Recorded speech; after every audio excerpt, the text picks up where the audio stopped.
निराकरण कर सकता न मेरा कर सकता। ये तो भारत के ऋषि मुनि महात्मा जब कभी आते हैं तो ये सारी विपदाओं को, तुमको मालूम है कि मेरे हाथ में क्या है, तुम्हारे सिर पर मार दूं तो क्या हो जाए।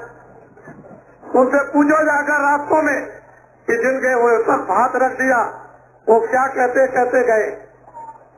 आपको क्या मालूम, परेशानी लेकर तकलीफ लेकर तुम आए हो।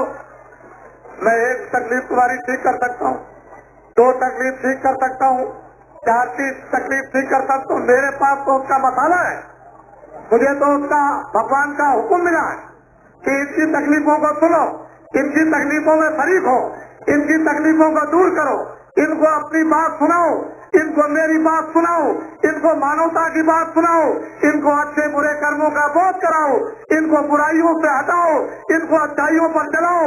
इनसे कहो तुमको भोजन मिलेगा, इनसे कहो तुमको कपड़े मिलेंगे। और किसानों से ये कहो कि वो वक्त और जमाना आ जाएगा कि तुम अगर मेरी बात को मान लो तो गांव की नारियां भी गले में सोना पहनती हुई सब दिखाई। अरे सोने की बात तो छोड़ो, हीरा पहनते हुए दिखाई दे। कलयुग जाएगा, सतयुग आएगा, तुमने दीवारों को पढ़ा होगा। क्या तुमने कोई हंसी बात समझी थी? अभी कलयुग गया नहीं, न सतयुग आया। लेकिन अगर राम विश्वामित्र और वशिष्ठ उनको जटा और झूठ भेद बदलकर उनको तपस्या के लिए न भेज देते तो रावण तो विश्वामित्र यहाँ से भी मरवा देते। वो दुर्वासा जो है महाभारत बैठ करके करा देते, लेकिन इतिहास नहीं बनता, ये चितार्थ नहीं होता। इतिहास तो इतिहास से बनता है। तुम्हारे कानों में नर नारी बच्चे बच्चियों के डाल दिया जाए कि कलयुग जाएगा सतयुग आएगा।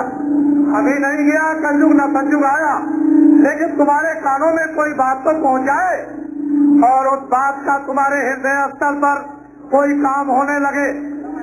काम से परिवर्तन होता है, चुपचाप रात को स्वप्न में परिवर्तन नहीं होता, इसलिए उसका इतिहास बनता है। तुम घबराओ, चिंता मत करो, बड़े ध्यान से मेरी बातों को सुनो। मैं तुम्हारे लिए ही आया हूँ और इसीलिए मैं घूम रहा हूँ, भटक रहा हूँ। मैं 4 तारीख को मथुरा से चला था इसी महीने में, और सड़कों पर उसी तरह की भीड़ है जो यहाँ मथुरा से लेकर के यहाँ तक इसी तरह की भीड़ सब जगह, कोई जगह खाली नहीं। देश का हर जन मानुष पढ़ा लिखा अनपढ़ अब ऐसी दिशा और दशा में पहुंच गया है कि अपने को बदलना चाहता है।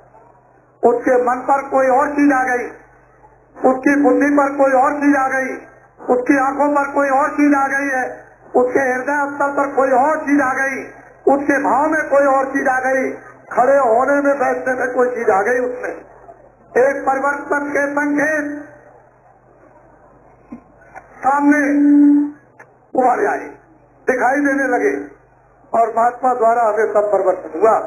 अगर महात्माओं को आपने शुरू से ही आगे रख लिया होता, महात्माओं को छोड़ा ना होता, महात्माओं के उपदेश को आपने बंद न किया होता, महात्माओं ने मानवता को आपने न छोड़ा होता, मानवता पे रहते तो आज देश ये सब स्वर्ग बन जाता।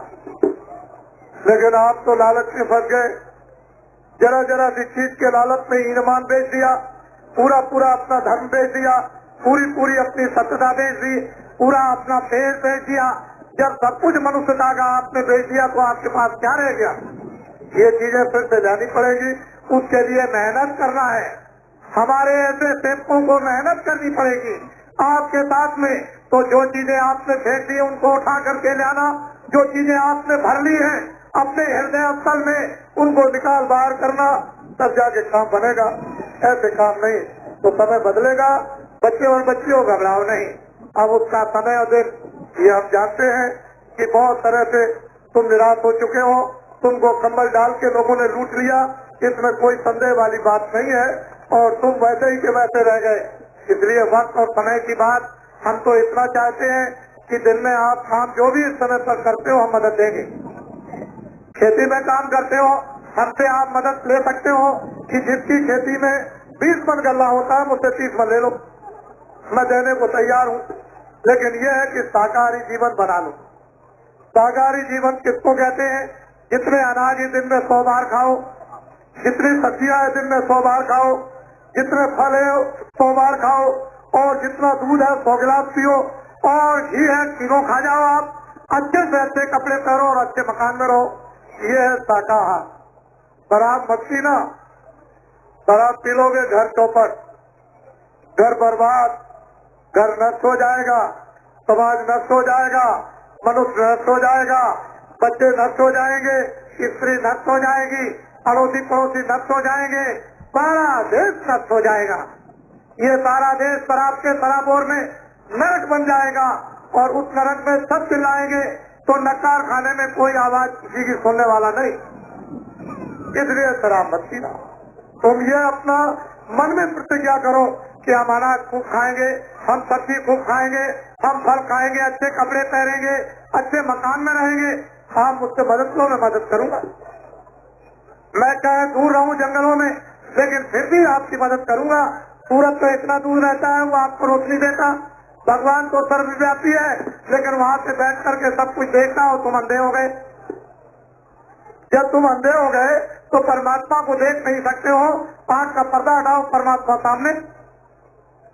परमात्मा कहीं गया नहीं है, वो तुम्हारे सामने, लेकिन तुम्हारी आँख बंद हो गई। बाहर की आँख बंद हो जाए, तुम कोई चीज बाहर से नहीं देख सकते हो। इसी तरह से जो भगवान को आँख देखती है, जो दिव्य आँख ज्ञान चक्षु, वो तुम्हारी बंद हो गई, परमात्मा नहीं है। परमात्मा तो सब कुछ देख रहा, लेकिन तुम कर्मों द्वारा अंधे हो गए, जाला पड़ गया, माला पड़ गया, गंदगी आ गई है, और आँख पर तुम्हारे पर्दा ऐसा पड़ा कि फाटक लग गया। अब तुम नहीं देख सकते हो। इसलिए मैं तुम्हारी सब तरह से मदद करूंगा। तुम चिंता मत करो, घबराओ नहीं। मेरा हाथ भी लगेगा, मैं आँख से भी देखूंगा, मैं और तरह से भी, संकल्प से भी आपकी मदद करूंगा। हर तरह से आपकी मदद करना चाहता हूँ, क्योंकि मैं सेवक हूँ।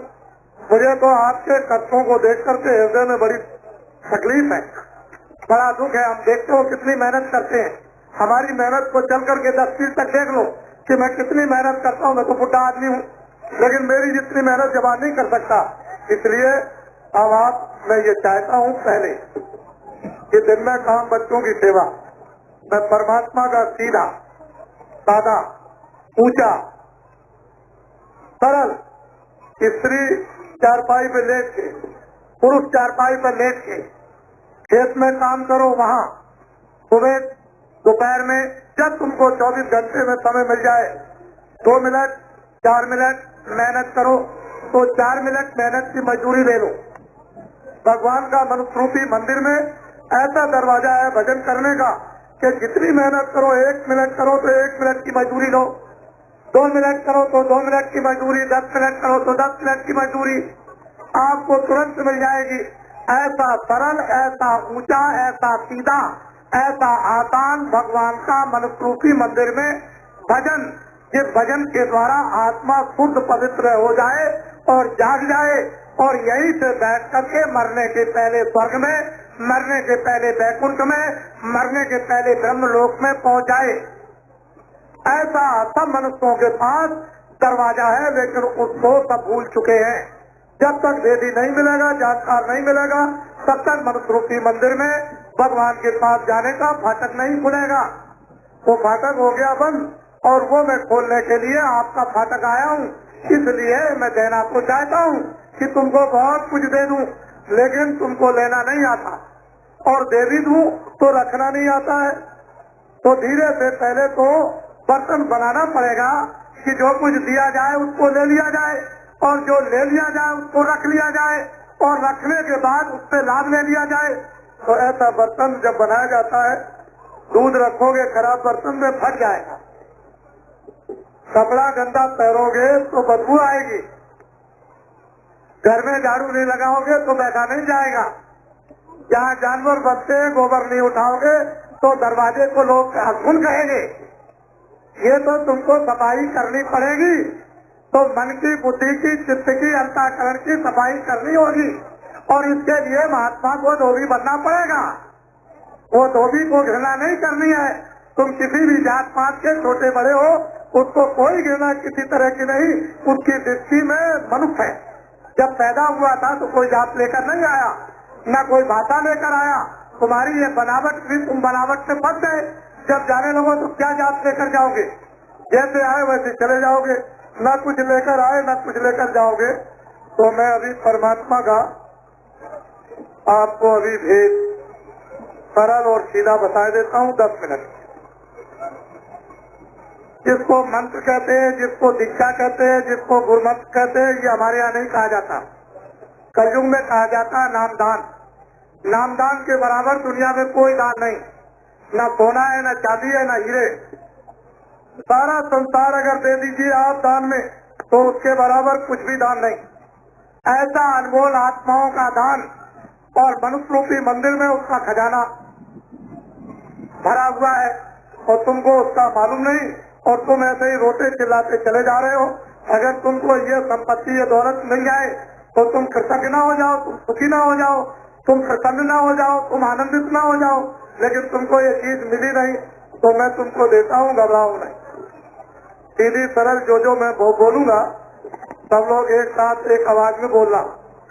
मैं भगवान का जो नाम बोलूंगा आप लोग सबके सब एक आवाज में बोलना, और सबकी आवाज धीरे धीरे मेरे कानों तक आनी चाहिए, ताकि मैं ये समझ जाऊं कि आप शुद्ध नाम का उच्चारण कर रहे हो। पहले मैं बोलूंगा, उसके बाद आप। जब मैं चुप हो जाऊंगा कैसे बनती है और कैसे चलेगी? लोग अगर आकर के पूछे तो मैं देश के लोगों को रास्ता बता दूं, सारे देश के प्राणी सकुशल हो जाए, सारे देश के प्राणी संपन्न हो जाए, सारे देश के प्राणी भरपूर हो जाए। लेकिन ये लोग पूछते नहीं है ऋषियों मुनियों महात्माओं से। ये संकट काल में एक ऐसा रास्ता पूछना चाहिए कि इसकी जो व्यवस्था भ्रष्ट हो गई, ये भ्रष्ट व्यवस्था है। अधिकारी, कर्मचारी, सेठ, साहूकार, ये बच्चे भ्रष्ट नहीं है, ये भ्रष्ट व्यवस्था है। उसी व्यवस्था को शुद्ध कर दो तो सब काम बिल्कुल ठीक बन जाएंगे। लेकिन मैं ऐसे क्यों बता दूं? मेरे पास तो उसका निदान है, मैं तो आपको करके दिखा दूंगा और फिर आपसे ये पूछूंगा कि मैंने जो कहा वो करके आपको देखिए दिखाया कि नहीं, करवा दूंगा। मैंने ऐसे आदमी तैयार कर दिए, आप घबराते क्यों हैं? आप चिंता क्यों करते हैं? अगर राम ने बोरा पैर लिया, कृष्ण ने बोरा पैर लिया और मोहम्मद ने बोरा पैरा और गीता मसीह ने बोरा पैरा तो करोड़ों ने बोरा पैर लिया। इनमें कुछ है? ऐसी बात नहीं है।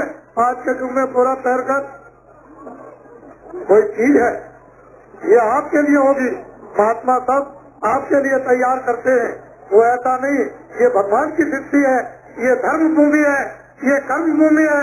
जब यहाँ कर्म बिगड़ेंगे और धर्म नष्ट हो जाएगा तो परमपिता परमात्मा किसी न किसी को भेजेगा। अब ये बताओ, हमने कुछ बुरा तो नहीं कहा? बोलो बच्चे, हमने कुछ बुरा तो नहीं कहा? तो ये बताओ, हमने किसी की बुराई तो नहीं की है? अरे जोर से बोलो, हमने सरकार की बुराई तो नहीं की है? तो मैंने सेठ, साहूकार, अधिकारियों की बुराई तो नहीं की? तो ये बताओ, मैंने बच्चों और किसानों की कोई बुराई तो नहीं की है? अब मैं रात्रि को यही रहूंगा।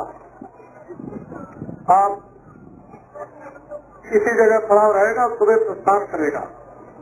आप में से कोई समझदार व्यक्ति हो तो एक सब तक मेरे साथ आगे चल करके कल देख ले।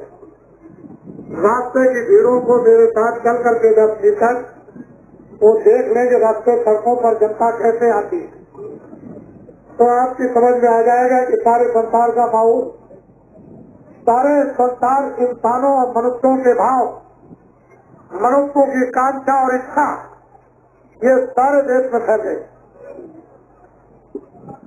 हम तो स्वयं मेहनत करते हैं, हम किसी पर आधारित नहीं है।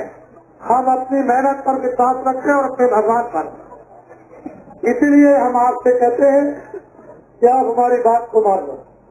अगर मान लिया आपने तो एक ऐसे युग में परिवर्तित हो जाओगे, ऐसे युग में प्रवेश हो जाओगे कि आपने कभी ऐसी कल्पना स्वप्न में भी नहीं की थी। और नहीं तो वो कष्ट आएगा, वो तकलीफ आएगी कि सारी दुनिया के लोग ऐसे खड़े होकर के रोएंगे। लेकिन मैं तो समय पर भी आपकी मदद करूंगा। मैं तो आपको अपना समझता हूँ। मैंने ये सब समझा है कि आप मेरे नहीं हो। मुझे कोई रास्ते नहीं है बताने कि किसी से भी कोई भेदभाव इन्होंने रखा।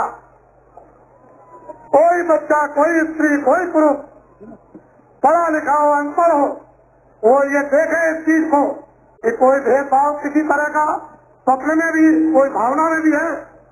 मैं तो आपको अपना समझता हूँ, आप मुझे नहीं समझ पाते हो। इन हाथों में क्या है आपको मालूम नहीं, इसमें क्या चीज रखी आपको पता नहीं। तो इसलिए मुझसे कुछ भूल चूक हो जाए, मैं आपका पक्का सेवक हूँ, मैं कोई महात्मा नहीं हूँ, मैं सेवा का काम करता हूँ। मेरे पास मसाला है, मैं चोरों को भी ठीक कर लेता हूँ, डकैतों को भी ठीक कर लेता हूँ, मैं बुरे आदमियों को शुद्ध करता हूँ। मेरे पास उसका मसाला है और मैंने कितने करोड़ों लोगों को बदला और अब बदलने जा रहा हूँ, उसकी तैयारी हो गई। पहले तो मैं तैयार कर रहा था, अब तो उसकी तैयारी हो गई, तो बदलाव तो है ही। तो मैं तो किसी से घृणा करता नहीं, किसी से परहेज नहीं करता हूँ। तो इसलिए काम तो होगा, परिवर्तन होगा, इसको कोई रोक नहीं सकता है। और वो परिवर्तन की भावना आपकी है जो उभार दी जाएगी, तो एकदम खड़े हो जाओगे अपने मंच पर, और जब मंच पर खड़े हो जाओगे तो कोई आपको लालच नहीं दे सकता, कोई बहका नहीं सकता है। अभी तो आपने अपनी बुद्धि को, अपने मनुष्य शरीर की क्रियाओं को आपने बेच लिया, लेकिन फिर बुद्धि को कोई खरीद नहीं सकता और ना आप लालच में आ सकते हो, क्योंकि आपको लोक का और परलोक का अलौकिक धन, लोक का और परलोक का अलौकिक धन मिलेगा, फिर आप क्यों लालच में आएंगे।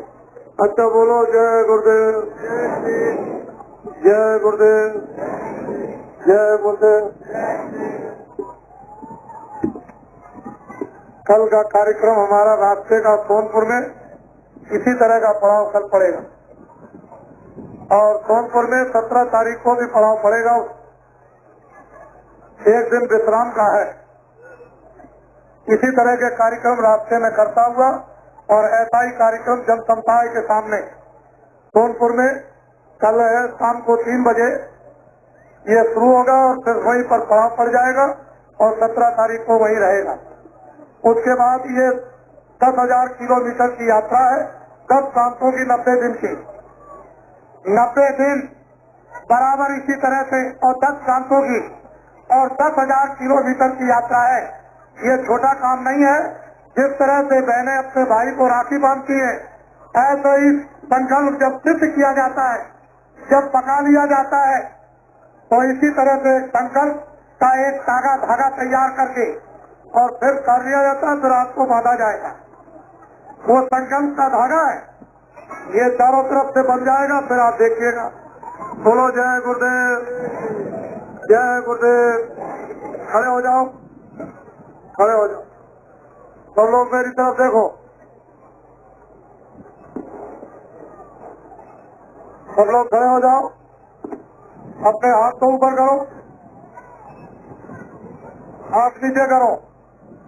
बोलो, जो जितने टैक्स है, तेल के, डीजल के, खाद के जितने बढ़े हैं, क्या तुम चाहते हो कि लगे रहे?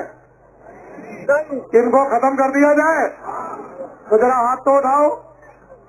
ये देखो, अधिकारीगण दिल्ली में लिख दीजिए, ये लोग चाहते हैं कि ये खत्म जो बढ़ा है टैक्स इस जनता पर, किसानों पर, इसी पर बोझा ये तिलमिला गए, इसको खत्म कर दिया जाए। और नया जब कभी भी वो सदन चले तो नए बजट में कोई किसानों पर नया करना लगाया जाए, ना लगाया जाए। देखिए इधर, इनको हाथ नीचे कर लो, ये बहुत बड़ी चीज है। दिल्ली के लोगों सुन लो इस बात को, ये जनता कह रही है, इससे पूछिए। और जब कभी टैक्स लगाओ तो जनता से पूछो उससे। जब जनता 50% से ऊपर कहे कि हम नहीं, टैक्स नहीं लगना चाहिए, तो 2% के कहने में टैक्स मत लगाइए। ये मैं भी प्रार्थना करूंगा और जनता की तरफ से भी प्रार्थना करूंगा, और जनता खुद स्वयं कह रही है कि टैक्स न लगे और आगे न लगाए जाए। और मैंने जो वचन दिया है कि हिंदुस्तान के संपूर्ण किसानों का 35 साल का खेती संबंधी सभी कर्जा माफ करा दिया जाएगा। आप घबराए नहीं, हमारी बात को तो मानिए। हम करा के, माफ करा के, और फिर आपसे पूछ लेंगे, बोलो हमने जो प्रतिज्ञा की थी वो पूरी, आएगा कहाँ से? वो तो हम जानते हैं कहाँ से आएगा, लेकिन हम ये क्यों बताएं कि कहाँ से आएगा? ये हम आपको क्यों बता दें? वो तो हम जानते हैं, हम करा देंगे। हम तुमको वचन देते हैं फिर क्या बात, ये टाट तैरने वाले आपके पास मेरी बातों को लेकर आएंगे, इनकी बातों पर पूरा विश्वास करना कि ये बाबा जी के भेजे हुए हैं जो हमारे पास तक आए। इनकी बातों को ध्यान से आप सुनना और ये समझना कि बाबा जी ने ऐसे आदमियों को हमारे पास अपनी बातें पहुंचाने के लिए भेजा है। मैं सब आदमियों से तो ऐसे नहीं मिल सकूंगा गाँव गाँव, लेकिन आपके द्वारा तो अपना संदेशा पहुंचा ही दूंगा। तो आप क्यों घबराते हैं? मैं आपकी तो अगर मेरी बात और जनता की बात को न माना तो मैं भगवान के दरबार में इन सब की तरफ से ऐसी दरखास्त दूंगा कि मेरी दरखास्त हुई कभी मंजूर ना मंजूर नहीं होती है, वो आपके लिए मंजूर हो जाएगी। और फिर मैं आपको बता दूंगा कि देखो ये क्या हो गया। मैं सब काम करूंगा, न कोई आंदोलन नहीं करता न कराता, न कोई हड़ताल करता न कराता, न कोई तोड़फोड़ करता न कराता, और न किसी की बुराई करता हूँ। मैं तो मानव मात्र के लिए ये सब काम करना चाहता हूँ, और वही रास्ता जब निकलेगा तभी समृद्ध तुम बनोगे। बोलो जय गुरुदेव, जय गुरुदेव, जय गुरुदेव, जय गुरुदेव।